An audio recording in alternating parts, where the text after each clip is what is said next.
فلسطینی تنظیم حماس قابض اسرائیل کے درمیان لڑائی 12ویں روز میں داخل ہو چکی ہے، جبکہ دوسری جانب گزشتہ رات کو غزہ کے اندر ایک ہسپتال کے اوپر اسرائیل کی جانب سے ایک راکٹ مارا گیا، جس کے نتیجے میں 800 جانیں شہید ہو چکی ہیں۔ حماس نے اسرائیل کے اوپر، اسرائیلی IDF کے اوپر الزام عائد کیا ہے کہ انہوں نے اسپتال کے اوپر ایک راکٹ داغا ہے، جبکہ دوسری جانب اسرائیلی حکام نے یہ دعویٰ کیا ہے کہ ہماری طرف سے، ہماری جانب سے ہسپتال کے اوپر کوئی فائر نہیں کی گئی ہے۔ جبکہ دوسری جانب شروع سے یہ ابتدا کیسے ہوئی، اس کے اوپر بات کریں گے۔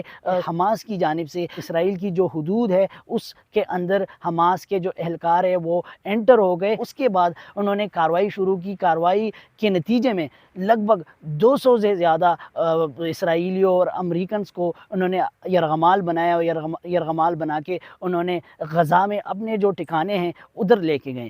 اس کے بعد ابھی تک تاحال جو ہے وہ لڑائی ابھی تک جاری ہے۔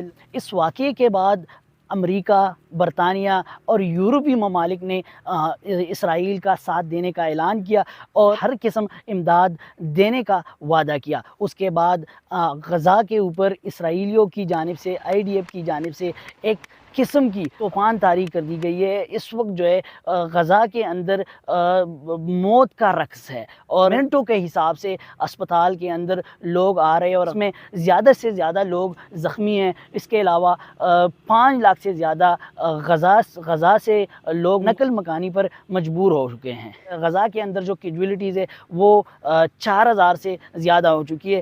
اس طرف اگر دیکھیں اسرائیل میں کیجویلٹیز کی کمی کیوں آئی ہے، کیوں اتنے کم لوگ مارے گئے ہیں، اس کا ایک ہی وجہ ہے آئرن ڈوم۔ آئرن ڈوم آخر ہے کیا چیز؟ آئرن ڈوم میزائل تباہ کرنے کا ایک آلہ ہے جس پر اسرائیل نے اربوں ڈالر لگا کر نصب کیا ہے۔ یہ نظام ریڈار کی مدد سے داغے گئے میزائل کو ٹریک کرتا ہے اور ان کو روکنے کے لیے تباہ کرنے والا اپنا ایک میزائل داغتا ہے۔ تجربہ کاروں کے مطابق آئرن ڈوم کی جانب سے داغے گئے ایک راکٹ پر $1,50,000 کا خرچہ آتا ہے۔ موجودہ حملے میں آئرن ڈوم نے اسرائیلی شہریوں کو بہت زیادہ نقصانات سے اس وجہ سے بچا لیا ہے۔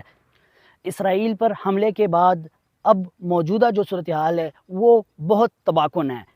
چاروں جانب سے بند غزہ 40 کلومیٹر طویل اور 10 کلومیٹر چوڑی کو جیل سمجھا جاتا ہے، جس میں 23 لاکھ فلسطینیوں کو 80 لاکھ قابض اسرائیلیوں نے 2007 میں حماس کے اقتدار میں آنے کے بعد غزہ کی فضائی، زمینی اور سمندری ناکہ بندی کی ہوئی ہے۔ غزہ سے باہر نکلنے کے لیے 2 ہی راستے استعمال ہوتے ہیں، ایک اسرائیل کی طرف ہے جبکہ دوسرا مصر کی جانب۔ آپریشن الاقصی کے شروع ہونے کے بعد دونوں کراسنگ پوائنٹس کو بند کر دیا گیا ہے، جس کی وجہ سے غزہ کے اندر بجلی، پانی اور کھانے پینے کی ضروری اشیاء کی شدید بحران ہے۔ اسرائیلی حکام کی جانب سے کہا گیا ہے کہ غزہ کے اوپر بمباری اس وقت تک جاری رہے گی جب تک غزہ کے اندر، غزہ کے شمال میں موجود سرنگیں تباہ نہیں کی جاتی۔ یہ وہ سرنگیں ہیں جو حماس کے زیر استعمال، اور یہ ان کے لیے ایک اہم پناہ گاہ بھی ہے۔ یہ سرنگیں آخر ہے کیا، آئیے دیکھتے ہیں۔ یہ سرنگیں غزہ کے اندر مختلف علاقوں میں زیر زمین حماس کے مطابق 30 میٹر گہرائی میں موجود ہے۔ حماس نے کئی صحافیوں کو سرنگوں تک رسائی دی، اس تاثر کو زندہ کرنے کے لیے کہ اسرائیل نہتے غزہ کے شہریوں پر فضائی بمباری نہ کرے، کیونکہ ہم ایک محفوظ مقام پر ہے۔ میڈیا پر یہ بھی دکھایا گیا ہے کہ غزہ میں یا اسرائیل کی کسی بھی مقام پر لڑائی یہاں سے کنٹرول ہوتی ہے۔ حماس محدود وسائل میں، جبکہ دونوں کراسنگ پوائنٹ بند ہونے کے باوجود اتنا اسلحہ کہاں سے منگواتا ہے یا کہاں بناتا ہے؟ یہ سوال بہت اہم سوال ہے، لیکن اس کا جواب کسی کے پاس نہیں ہے، جبکہ اس حوالے سے کچھ اسپیکولیشن موجود ہے۔